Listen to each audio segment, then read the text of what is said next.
Sierra Daniels had exactly 23 minutes to get to the top floor of Kline Enterprises and pitch her concept to the most powerful man in the building, possibly the city, and she was already balancing coffee in one hand, a portfolio in the other, and her nerves somewhere between her throat and stomach. The elevator dinged open and she darted out, heels clicking fast across the marble floor.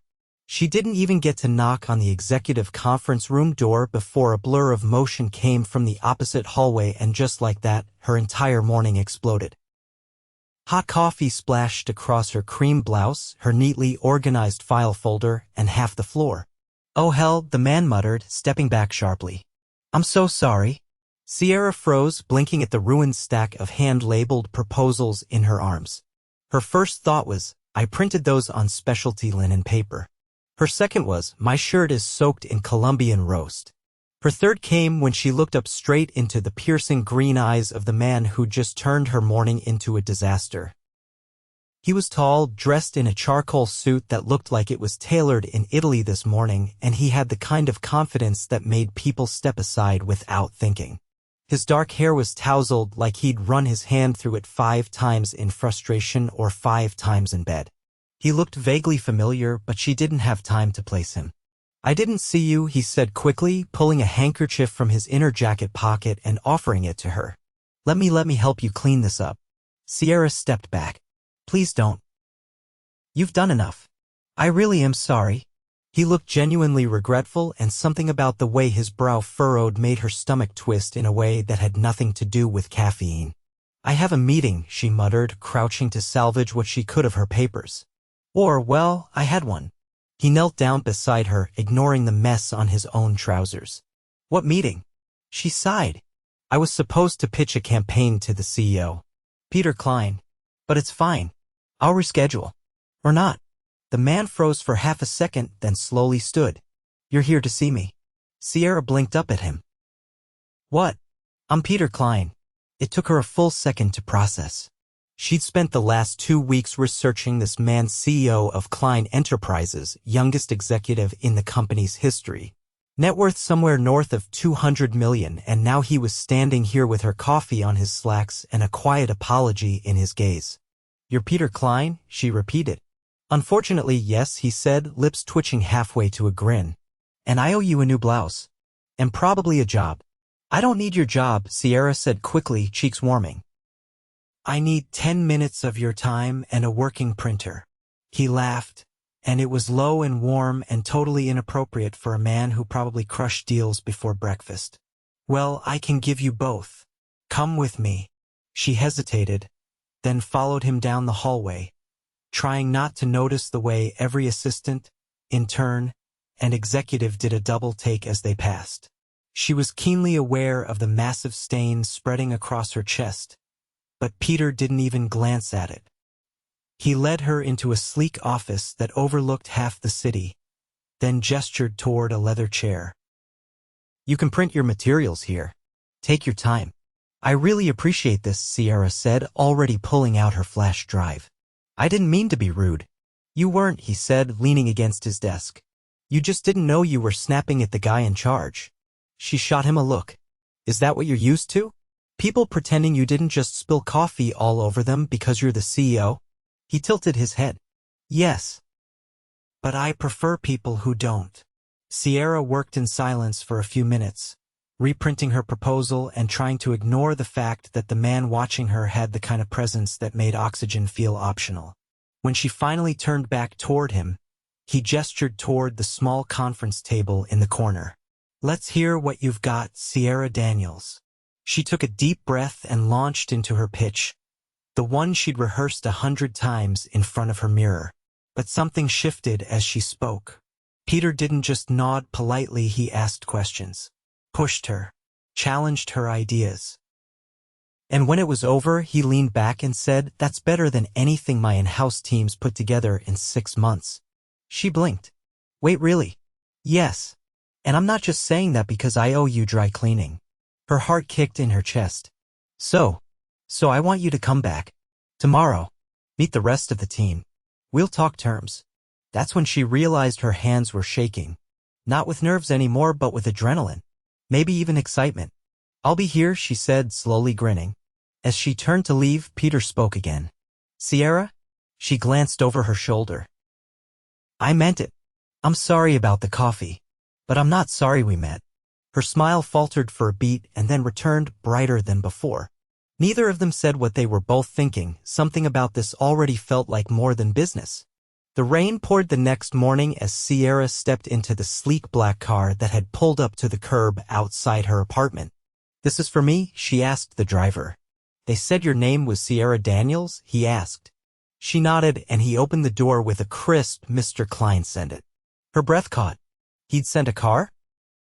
When she stepped into the building, Peter was already waiting in the lobby wearing a navy suit and a calm expression that made her heart race. "Morning," he said, eyes scanning her face. "You clean up well." "Thanks. You don't look bad yourself," she said, her voice teasing but soft. He led her upstairs again, this time introducing her to his senior marketing team. They went through the pitch again, and by the end of the hour, Sierra knew she was in. Peter took her aside afterward. "Lunch? I thought you had meetings." "I moved them." She blinked. "Why?" He looked down at her, serious now. "Because I want to know more about the woman who made me forget I was late to a board call yesterday." She hesitated. "It's just lunch," he added. "I promise not to spill anything this time." She smiled. "Okay," she said. Lunch. Neither of them knew it yet, but that was the first of many. Sierra stood still as the maitre d' pulled out her chair, trying not to gape at the restaurant Peter had chosen. Every surface gleamed polished brass, dark walnut, crystal chandeliers overhead. The kind of place where the wine list had its own leather-bound book and the waitstaff moved like dancers. She didn't even know places like this took lunch reservations. Peter watched her settle in, his expression unreadable. "You look like you're waiting for someone to tell you you're in the wrong place." "I feel like I should be holding a silver spoon and pretending I know what half the menu means," she said, scanning it with a self-deprecating grin. "You're not here for the menu," he replied, folding his hands on the table. "You're here because you have ideas I want to invest in. And because I wanted to see you outside of the office." The second part slipped out so naturally it made her pause. "Is this a working lunch then? Or?" He leaned in slightly. "Let's call it a combination. I'm not in the habit of mixing business with personal. But with you, I'm not sure I want to keep the lines so clear." Sierra didn't look away. "That sounds like something you've thought about more than once." "I have," he admitted. It was disarming how direct he was. No games, no hesitation. Just a man who said what he meant and knew exactly what he wanted. She reached for her water glass. "So you're not just interested in the campaign. I'm interested in the person who created it at 3 in the morning and still had the guts to present it soaked in coffee the next day." That made her laugh. And this time it wasn't cautious or polite, it was real. "Well, I should warn you. I have a rule about dating clients." "Is it a strict rule?" he asked, tone light but eyes focused. "It's more like a guideline," she admitted. "One that's never really been tested." Peter didn't press. Instead, he turned the conversation to her background, where she'd studied, what made her leave a stable job to freelance, the last thing that had truly excited her creatively. He didn't talk about himself unless prompted, and even then he steered away from anything that sounded like bragging. She noticed that. He deflected compliments like he didn't quite trust them. After the entrees arrived, hers a delicate pasta with lemon and capers, his grilled sea bass, he asked, "What's your endgame?" Sierra tilted her head. "Endgame? Everyone who pitches me wants something. Long term." "What's yours?" She considered. "I want to build something that's mine. Not just campaigns for other people. A brand. A voice. Something that doesn't vanish when the contract ends." He nodded slowly, like that answer meant more to him than she realized. "That's not small thinking." "I've never been good at small," she said lightly.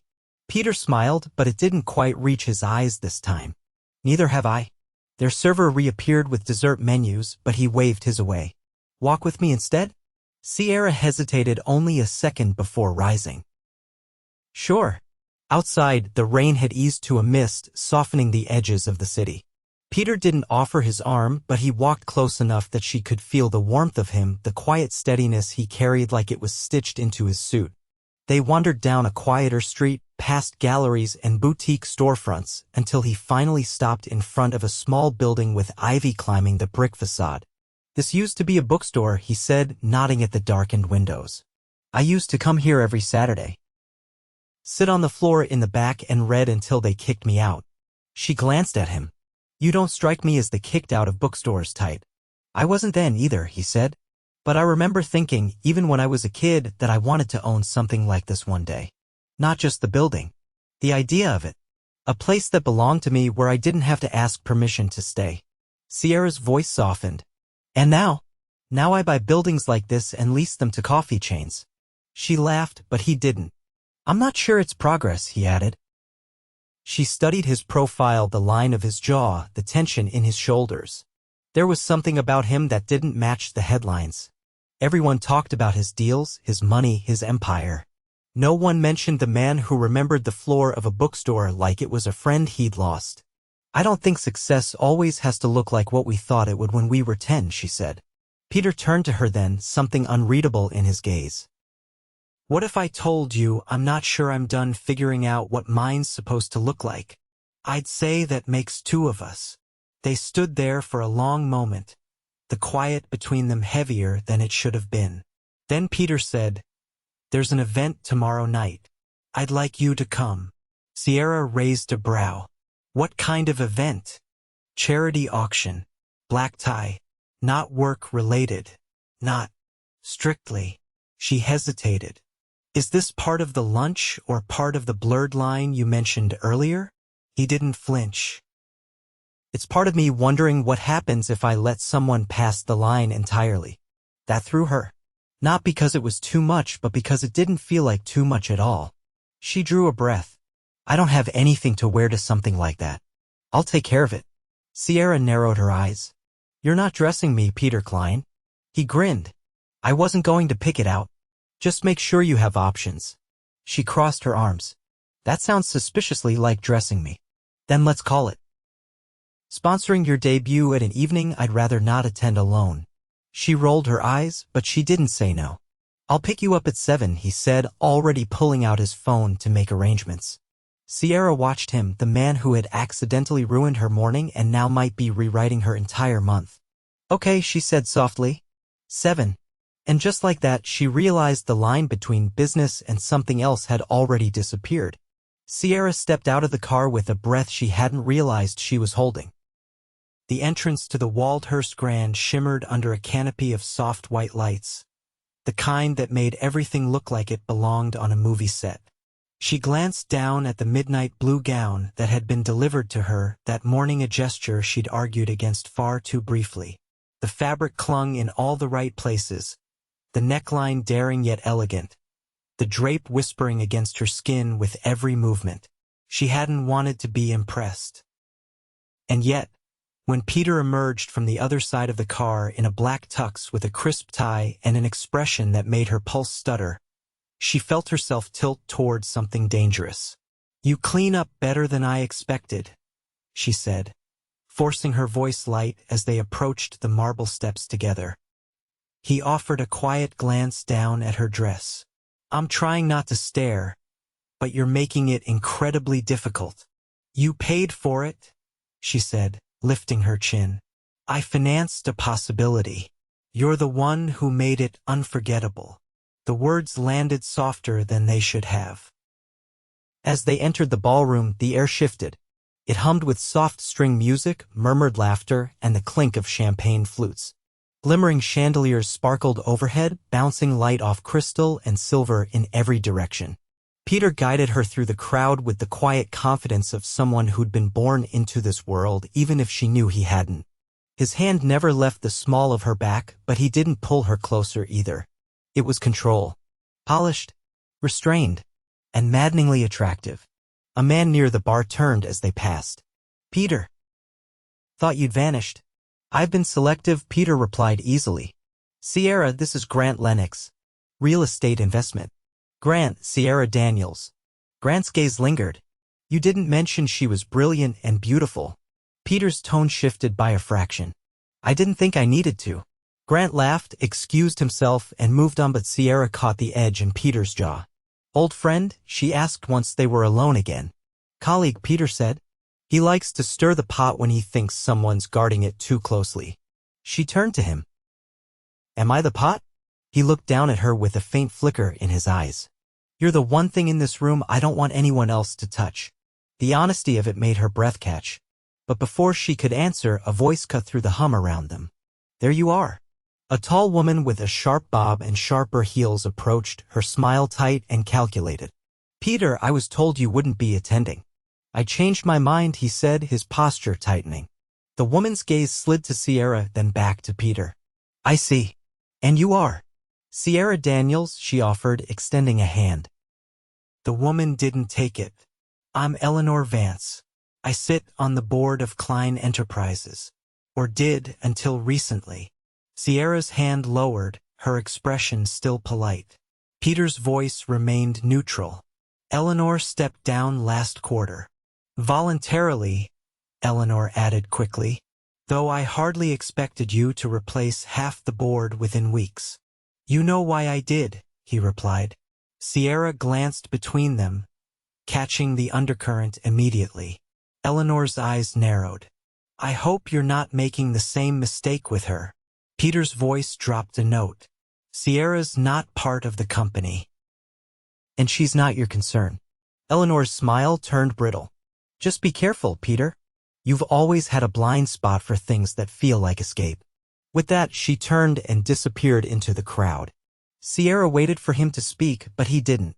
Instead, he took her hand and led her to a quieter side of the room where a wide balcony overlooked the city skyline. Is she always that warm? Sierra asked once the door closed behind them. Peter exhaled. She thinks I'm still the kid who used to flinch every time someone questioned his place at the table. Are you? No, he said. Not anymore. She studied him for a moment, then leaned against the railing. You've restructured your board? After my father passed, yes. His voice was even, but there was something deeper beneath it now, something unspoken. Some of them were loyal to his vision. Not mine. Sierra turned fully toward him. And what is your vision? To build something that doesn't collapse because one man leaves the room, he said. To create a company that doesn't eat people from the inside. She didn't speak right away. Then that sounds like someone who's seen it happen before. Peter met her gaze. I have. The moment stretched. Neither of them looked away. Then, quietly, Sierra said, you know, I thought I had you figured out. The suits. The silence. The corner office with a view. And now I'm wondering if I only saw the packaging. Peter stepped closer. You're not wrong. I've spent years making sure people only see what I let them. And me. You broke that rule the second you told me no. Her breath hitched as the space between them narrowed. The noise of the ballroom fell away, the city lights painting silver across his cheekbones. I don't usually do this, Sierra said, her voice barely above a whisper. Neither do I. And then, with no more noise than the wind brushing past them, he leaned in and kissed her. It wasn't tentative. It wasn't cautious. It was deliberate, the kind of kiss that didn't ask permission because it already knew the answer. His hand found the curve of her waist, hers curled into the lapel of his tux, and every thought she'd had about keeping things simple disintegrated on contact. When they finally pulled apart, her pulse was racing. His breath was uneven. What happens now? She asked. Peter looked at her like he'd already made the decision. I take you home, he said. And then I ask you tomorrow if this is something you want to keep exploring. Sierra didn't answer right away, but she reached for his hand and laced her fingers through his. That was enough. The soft knock on Sierra's apartment door came precisely at 6:59 the next evening. When she opened it, Peter stood there with a bouquet of deep red ranunculus and a look that, for the first time since they met, wasn't guarded. I know flowers aren't original, he said, holding them out, but these felt like you. Understated. Bold. Not trying too hard.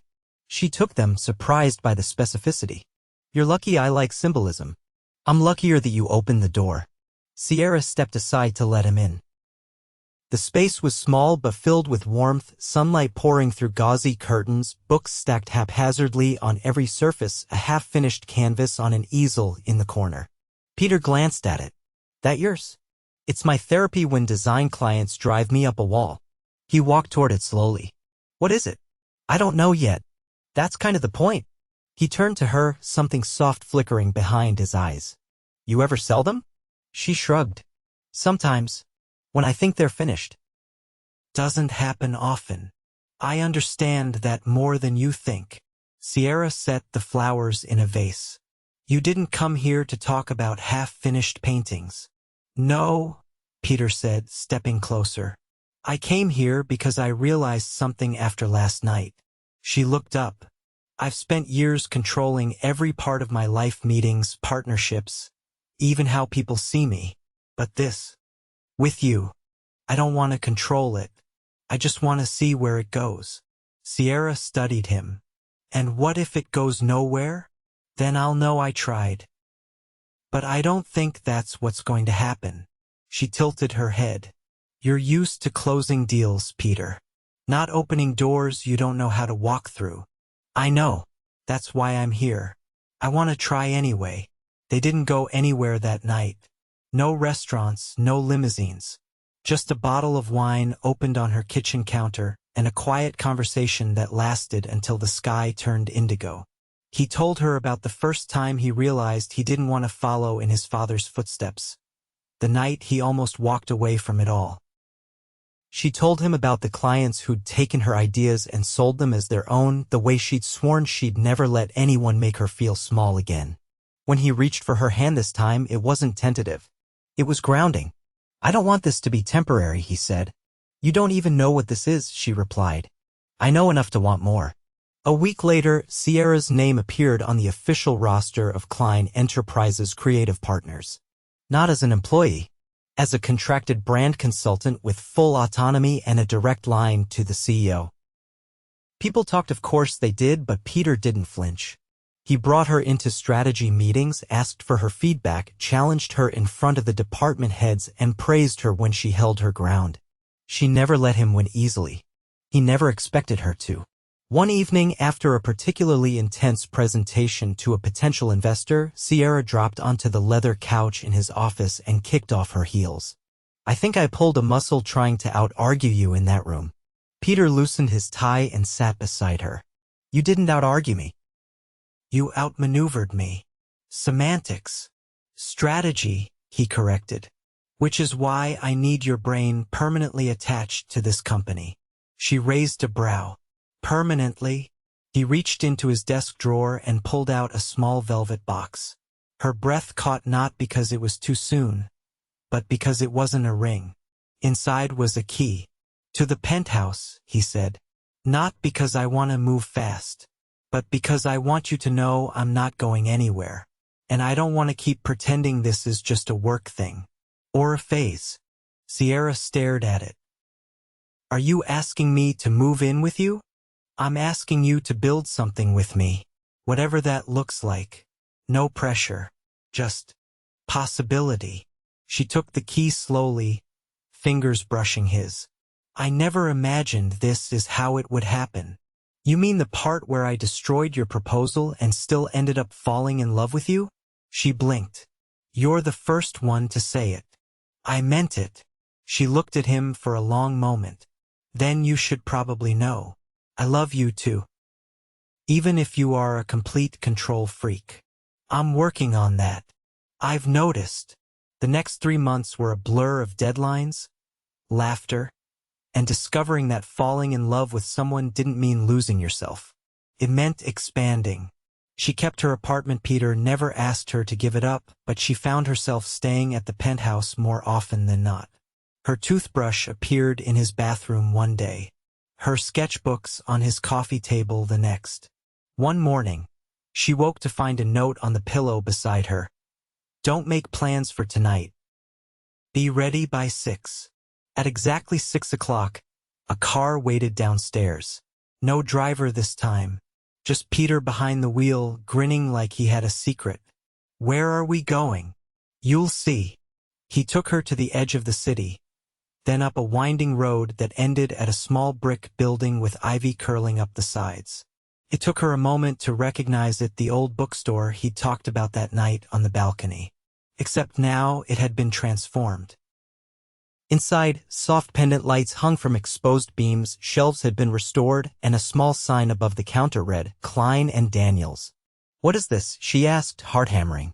"My new investment," Peter said. "A creative space. For artists, freelancers, designers. No leases. Just a place to work, read, collaborate. And a small bookshop because I couldn't help myself." Her throat tightened. "You built this." "We did. You just didn't know it yet." She turned toward him, blinking fast. "Why?" "Because you made me remember what it felt like to want more than just profit margins and quarterly wins. You reminded me that some things are worth building just because they matter." Sierra stepped into his arms. "You're still the kid who sat in the back and read until they kicked him out. And now I own the keys." She smiled against his chest. "You're impossible. I know. But you're the only one who's ever made me want to be better." He pulled back just enough to meet her eyes. "There's one more thing." He reached into his coat pocket, and this time it was a ring. Simple. Elegant. No dramatic flourish. Just a quiet promise. "I'm not asking you to give up anything. I'm asking you to build the rest of your life with me. No boardrooms. No speeches. Just us. Will you?" She didn't hesitate. "Yes."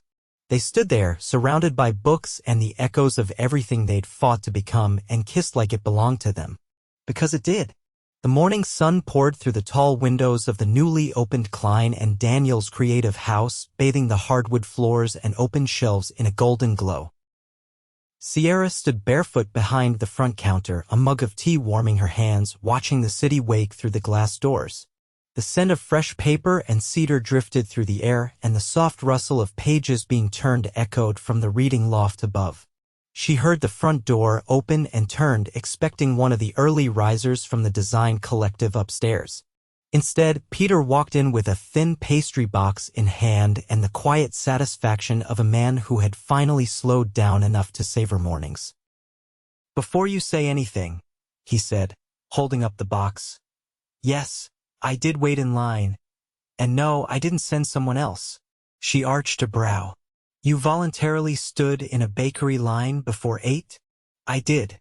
For you. And also because I may be slightly addicted to their cardamom croissants."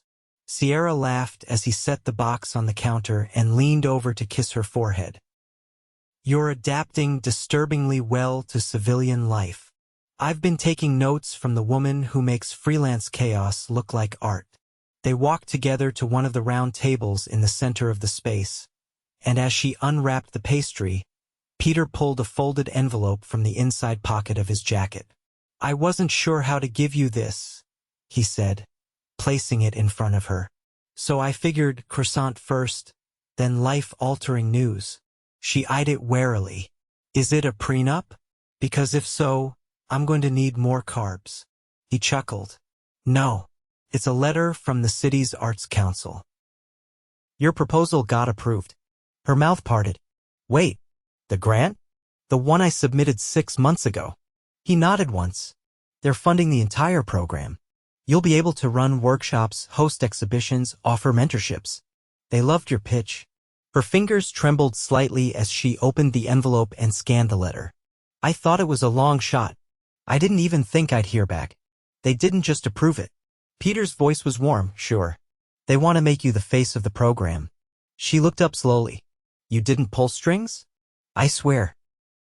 I didn't even know you applied until 2 weeks ago. You did this on your own." Emotion clawed at her throat. "I'm not used to things working out like this." Peter reached across the table and took her hand. "You're not used to having someone who fights beside you."